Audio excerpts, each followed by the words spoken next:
ಗಣೇಶ ಚತುರ್ಥಿ ಬಂದಿದೆ, ಹಂಗೆ ಈದ್ ಮಿಲಾದ್ ಸಮೀಪವಾಗ್ತಾ ಇದೆ. ಇದರ ಹಿನ್ನೆಲೆಯಲ್ಲಿ ಹಲವಾರು ಅಹಿತಕರ ಘಟನೆಗಳು ನಡೆಯದಂತೆ ಧಾರವಾಡದ ಪೊಲೀಸರು ಎಚ್ಚರಿಕೆಯನ್ನ ನೀಡಿದ್ದಾರೆ. ಪೊಲೀಸ್ ಕಮಿಷನರ್ ನೇತೃತ್ವದಲ್ಲಿ ಪಥಸಂಚಲನವನ್ನ ನಡೆಸಲಾಗ್ತಾ ಇರುವಂತದ್ದು.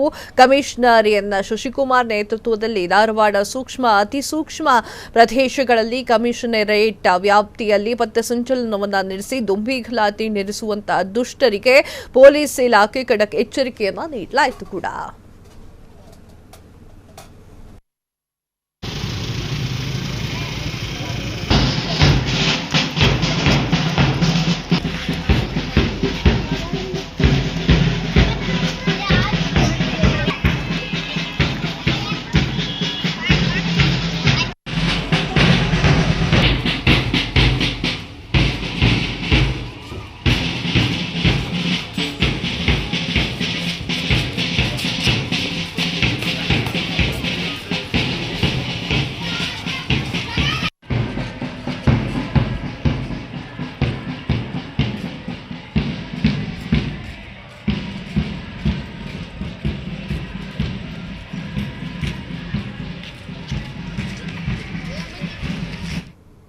ರಾಜ್ಯದಲ್ಲಿ ಕನ್ನಡ ಶಾಲೆಯನ್ನ ಮುಚ್ಚಿ ಇಂಗ್ಲಿಷ್ ಮಯವಾಗ್ತಾ ಇದೆ. ಸರ್ಕಾರಕ್ಕೆ ಈ ಒಂದು ಚಾಟಿ ಏಟನ್ನ ನೀಡುವಂತಹ ಶಕ್ತಿ ಕನ್ನಡ ಸಾಹಿತ್ಯ ಪರಿಷತ್ ಬರಹಗಾರರ ಅವಶ್ಯಕತೆ ಇದೆ ಅಂತ ಹೇಳಿ ನಿವೃತ್ತ IAS ಅಧಿಕಾರಿ ಹಾಗೂ ಸಾಹಿತಿ ಡಾಕ್ಟರ್ ಸೋಮಶೇಖರ್ ಅಭಿಪ್ರಾಯವನ್ನ ಪಟ್ಟಿದ್ದಾರೆ.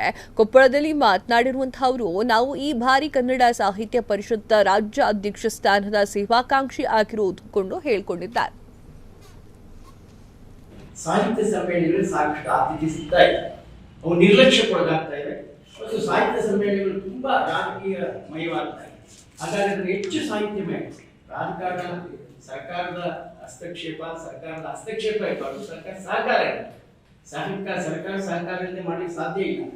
ಆದರೆ ಹೆಚ್ಚು ಸಾಹಿತ್ಯಮಯವಾಗಿ ಸಮ್ಮೇಳನ ಮಾಡಬೇಕು ಅನ್ನೋ ರೀತಿಯಲ್ಲಿ ಪ್ರಯತ್ನಿಸ್ತೇನೆ ಮತ್ತು ರಾಜ್ಯದ ಪ್ರತಿ ತಾಲೂಕಿನ ಯುವ ಸಾಹಿತಿಗಳನ್ನ ಗುರುತಿಸಿ ಅವರ ಪ್ರೋತ್ಸಾಹ ಮಾಡತಕ್ಕಂಥದ್ದು, ಮಕ್ಕಳ ಸಾಹಿತ್ಯ ಪ್ರತಿಭೋತ್ಸವವನ್ನ ಮಾಡ್ತಾರೆ. ಮಕ್ಕಳಲ್ಲಿ ಕನ್ನಡ ಸಾಹಿತ್ಯ ಕುರಿತು ಚಿಕ್ಕ ವಯಸ್ಸಿನಿಂದಲೇ ಅವರಲ್ಲಿ ಆಶುಭಾಷಣ ಸ್ಪರ್ಧೆ, ಕಂಠಪಾಠ ಸ್ಪರ್ಧೆ, ಪ್ರಬಂಧ ಸ್ಪರ್ಧೆ, ಇಂಥ ಅನೇಕ ಸ್ಪರ್ಧೆಗಳು, ಕವಿತಾ ಸ್ಪರ್ಧೆಗಳು ಏರ್ಪಡಿಸುವ ಮೂಲಕ ಮಕ್ಕಳಲ್ಲಿ ಚಿಕ್ಕ ವಯಸ್ಸಿನಿಂದಲೇ ನನ್ನ ತಾಯಿ ಹಾಗೆ ಕನ್ನಡ ಸಾಹಿತ್ಯ ಪರಿಷತ್ ನ್ಯಾಯಮೂರ್ತಿಗಳಾಗಿರುವಂತಹ ನಾಗಮೋಹನ್ ದಾಸ್ ಅವರ ವರದಿ ಹಾಗೂ ಒಳ ಮೀಸಲಾತಿಯನ್ನು ಜಾರಿಗೊಳಿಸಲಿಕ್ಕೆ ಸಚಿವ ಸಂಪುಟ ಸಭೆಯಲ್ಲಿ ನಿರ್ಧಾರವನ್ನು ಕೈಗೊಳ್ಳಬೇಕು. ಇಲ್ಲವಾದರೆ ಶಾಸಕರ ಮನೆ ಮುಂದೆ ಹೋಗಿ ತಮಟೆ ಚಳುವಳಿಯನ್ನು ಮಾಡ್ತೇವೆ, ಕೊಪ್ಪಳ ಬಂದ್ ಮಾಡುವುದಾಗಿ ಜಿಲ್ಲಾ ಮಾದಿಗ ಸಭಾ ಎಚ್ಚರಿಕೆಯನ್ನ ನೀಡಿದೆ. ನಗರದಲ್ಲಿ ಮಾತನಾಡಿರುವಂತಹ ಕೊಪ್ಪಳ ಜಿಲ್ಲಾ ಮಾದಿಗ ಸಭಾ ಅವರ ಮುಖಂಡರು ನಾಗಮೋಹನ್ ದಾಸ್ ಅವರ ವರದಿಯನ್ನ ಇನ್ನೂ ಜಾರಿಯಾಗಿಲ್ಲ, ಅದಕ್ಕೆ ಮೀನಾಮೇಷ ಎಣಿಸ್ತಾ ಇದ್ದಾರೆ. ಅಷ್ಟೇ ಅಲ್ಲದೆ ಸಮಾಜದಲ್ಲಿ ಗೊಂದಲಮಯ ಪರಿಸ್ಥಿತಿಗಳು, ವಾತಾವರಣಗಳು ಸೃಷ್ಟಿಯಾಗಿದೆ, ಇದು ಕೂಡಲೇ ನಿಲ್ಲಿಸಿ ವರದಿ ಜಾರಿಗೆ ತರಬೇಕು ಅಂತ ಹೇಳಿದ್ದಾರೆ.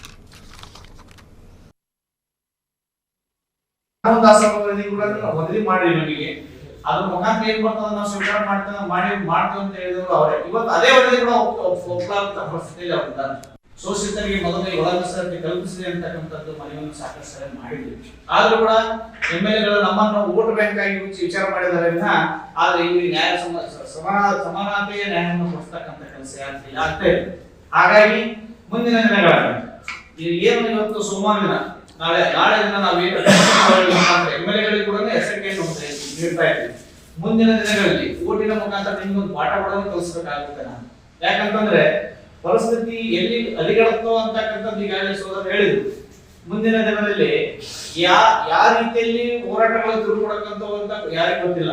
ಅದನ್ನ ಆಮೇಲೆ ಹೋರಾಟ ಮಾಡಕ್ ಗೊತ್ತಾಗ್ತದೆ ಏನ್ ಪರಿಸ್ಥಿತಿ ಆಗುತ್ತಾ ಅಂತ. ಅದಕ್ಕೆ ಡಾಕ್ಟರ್ ನಾಗಮೋಹನ್ ದಾಸ್ ಅವರ ವರದಿಯನ್ನು ಕೇಳಿದಂತವರು ನಮ್ಮ ಕುಲ ಬಾಂಧವರಾದಂತ ಚಲವಾದಿ ಸಮಾಜದವರೇ.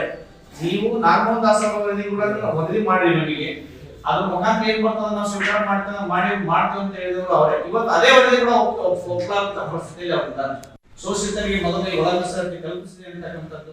ಕ್ಷಣ ಕ್ಷಣದ ಸುದ್ದಿಗಳಿಗಾಗಿ ಫ್ರೀಡಂ ಟಿವಿ ಸಬ್ಸ್ಕ್ರೈಬ್ ಮಾಡಿ, ಲೈಕ್ ಮಾಡಿ ಹಾಗೂ ಫಾಲೋ ಮಾಡಿ. ಹೊಸ ಸುದ್ದಿಗಳ ನೋಟಿಫಿಕೇಶನ್ಗಾಗಿ ಬೆಲ್ ಐಕಾನ್ ಮೇಲೆ ಕ್ಲಿಕ್ ಮಾಡಿ.